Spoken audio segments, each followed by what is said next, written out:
కరీంనగర్ లో దొంగలు బీభత్సం సృష్టించారు. నగరంలోని పీఎంజే జ్యువెలరీ షాపులోకి చొరబడ్డ దొంగలు సిబ్బందిపై విచక్షణ రహితంగా కాల్పులు జరిపారు.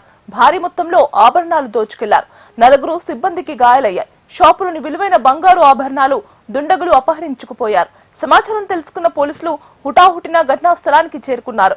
క్లూస్ టీం రప్పించి ఆధారాలు సేకరిస్తున్నారు. షాపులోని సీసీటీవీ కెమెరాలు పరిశీలిస్తున్నారు.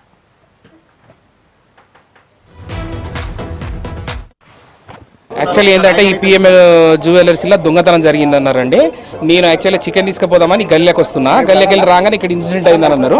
ఇన్సిడెంట్ అయింది ఏంది అని తెలుసుకునేసరికి ఇలా వాళ్ళను ఫైర్ చేసిందని చెప్పి అప్పటికే బయటకు వచ్చారండి. దెబ్బలు తాకిని 108కు ఫోన్ చేస్తే 5-10 minutes లేట్ అయినట్టున్నది. వాళ్ళు అప్పటికే ఆటోలలో హాస్పిటల్స్కి పోయారని తెలిసింది. సుమారు 5 నుంచి 6 అని అంటున్నాడు. నేను చూడలేదు. నేను వచ్చి ఇక్కడ అన్నాను. ఇక ఆ శబ్దము అంటే ఇక్కడికి వచ్చేసరికి పోలీసు వాళ్ళు జమ అయినండి. పోలీసు వాళ్ళు వచ్చారు. అప్పటికే మోటార్ సైకిల్ అని చెప్తానండి. ఈ గలీలో కూడా పడ్డరు అని చెప్తున్నా. నేను చూడలేదు. నేను లైవ్ చూడలేదు. మోటార్ సైకిల్ మీదకి వెళ్ళి పడ్డరు, కింద పడ్డరు. చాలా పీస్ఫుల్ అండి జ్యోతినగర్. నేను గత 35-40 సంవత్సరాలకి ఇక్కడ బిజినెస్ నడుపుతున్నా. చాలా పీస్ఫుల్ మా జ్యోతినగర్లో. ఎలాంటి కరీంనగర్ లో దొంగలు బీభత్సం సృష్టించారు. నగరంలోని పీఎంజే జ్యువెలరీ షాపులోకి చొరబడ్డ దొంగలు సిబ్బందిపై విచక్షణ రహితంగా కాల్పులు జరిపారు. భారీ మొత్తంలో ఆభరణాలు దోచుకెళ్లారు. ఇక ఇదే అంశానికి సంబంధించి మరింత సమాచారం అందించడానికి మా రీజనల్ కోఆర్డినేటర్ గోపాలకృష్ణ ఫోన్లో సిద్ధంగా ఉన్నారు. గోపాలకృష్ణ, ఎస్గీతిగా కరీంనగర్లో దోపిడీ దొంగలు బీభత్సం సృష్టించారని చెప్పవచ్చు. జ్యువెలర్ షాప్లో దొంగతనం చేయడమే కాదు, అక్కడ ఉన్నటువంటి సిబ్బందిని గన్ ఫైర్ చేయడంతో ఇద్దరికి తీవ్ర గాయాలయ్యాయి. వాళ్ళందరినీ కూడా హుటాహుటిన ఆసుపత్రికి తరలించారు.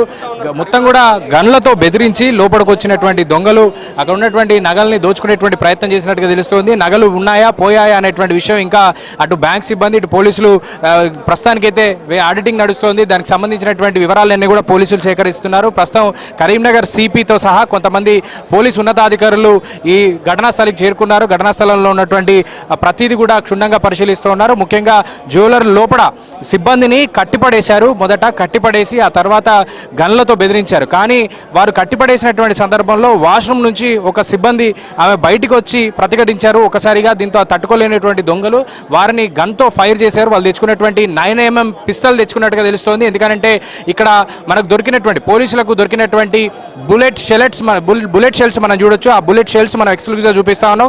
ఈ షెల్స్ని బట్టి 9mm పిస్తల్గా చెప్తా ఉన్నారు. ఈ పిస్తల్స్తో కాల్చి పరారైనట్టుగా తెలుస్తోంది. ఈ పరారైనటువంటిలో మొత్తం అంటే బ్యాంకుకు చేరుకొని 2 వీలర్స్ పై బ్యాంకుకు చేరుకున్నారు. బ్యాంకుకు వచ్చినటువంటి 5 గన్స్ని తీసుకొని వచ్చారు. మొత్తం అందరూ కూడా మళ్ళీ పరారైపోయారు. అదే బైక్ల మీద రిటర్న్ వెళ్తున్నటువంటి సందర్భంలో వెంటాడుతూ ఉండగా ఇక్కడ ఉన్నటువంటి సందుల్లో నుంచి వాళ్ళు పరారైనట్టుగా స్థానికులు చెప్తూ ఉన్నారు. స్థానికులతో కూడా మనం మాట్లాడించాం. ఇది చాలా ప్రముఖమైనటువంటి ఏరియా. కరీంనగర్ కోర్టు సముదాయాల పక్కకే ఉంటుంది. ఇక్కడ ఉండేటువంటి ప్రాంతాల్లో చాలా ప్రశాంతంగా నిత్యం అంటే సమీపంలో ఉన్నటువంటి మెయిన్ రోడ్స్ నుంచి వచ్చేటువంటి వాహనాలు మాత్రమే ఇందులోకి వస్తూ ఉంటాయి. సో ఈ ఏరియా అంతా కూడా చాలా పీస్ఫుల్గా ఉండేటువంటి ప్రాంతం. కానీ ఒక్కసారిగా ఇక్కడ ఉన్నటువంటి జ్యువెలర్స్లో దోపిడీ దొంగలు చొరబడ్డారు. దీని పక్కనే మనం చూడొచ్చు బ్యాంక్ ఆఫ్ బరోడాగా ఉంది. ఈ బ్యాంక్ ఆఫ్ బరోడా దాని ఏటీఎంలు కూడా ఉన్నాయి. సో ప్రముఖమైనటువంటి ప్రాంతాన్ని చూసుకొని కావాలనే రెక్కి నిర్వహించి ఇదంతా చేసినట్టుగా పోలీసులు అనుభవిస్తున్నారు. మరోవైపు మనం ఇక్కడ ఒక పాయింట్ గమనించాలి. నిన్నంతా కూడా కరీంనగర్లో పోలీసులు నాకాబందీ నిర్వహించారు. రాత్రంతా కూడా అన్ని వాహనాలు చెక్ చేశారు. చాలా వాహనాలు సీజ్ చేశారు. నాకాబందీ చేసి అనుమానాస్పద వ్యక్తులు ఎవరైతే ఉన్నారో వాళ్ళని అదుపులోకి విడుచుకునే ప్రయత్నం చేశారు నిన్నంతా కూడా. కానీ 24 గంటలు గడవక ముందే ఉదయం 10 గంటలకే ఇక్కడ జరిగినటువంటి చోరీని మనం చూడొచ్చు. సో పోలీసుల నాకాబందీలో కూడా వీళ్ళు ఎక్కడ కూడా పట్టుబడలేదు. బహుశా నిన్న రాత్రి పోలీసులు నాకాబందీ నిర్వహించినటువంటి సందర్భం ఉంది కాబట్టి ఈ రోజు ఉదయానికి దొంగతనాన్ని వాళ్ళు మార్చుకున్నారా అనేది కూడా అనుమానించాల్సిన అవసరం ఉంటుంది. ఎందుకంటే 2 రోజుల పాటు రెక్కి నిర్వహించినట్టుగానే పోలీసులు అనుమానిస్తా ఉన్నారు. ఆ రెక్కి నిర్వహణలోనే నిన్న జరిగినటువంటి నాకాబందీలో కూడా ఎక్కడ కూడా కనిపించలేదు. సో ఈ నాకాబందీ చేసినా కూడా వీళ్ళు ఎందుకు పోలీసులు పసిగట్టలేకపోయారు అనేది బట్టి ఒక ప్రశ్న. 2 పోలీసులు నిన్న అలర్ట్ ఉన్నారు కాబట్టి రాత్రి ఆ దొంగతనాన్ని ప్లాన్ మార్చుకున్నారా లేదంటే కావాలనే ప్లాన్ ప్రకారమే ఈరోజు ఉదయాన్నే దొంగతనానికి వచ్చారనేటువంటిది పోలీసులు అయితే చెప్పాల్సిన అవసరం ఉంది. ముఖ్యంగా పిఎంజే జ్యువెలర్స్ సంబంధించి లోపల ఎంత పోయాయి, ఎన్ని నగలు పోయాయి అనేటువంటిది మాత్రం ఇంకా తెలియాల్సి ఉంది. ఇక్కడ ఉన్నటువంటి ప్రత్యక్ష సాక్షి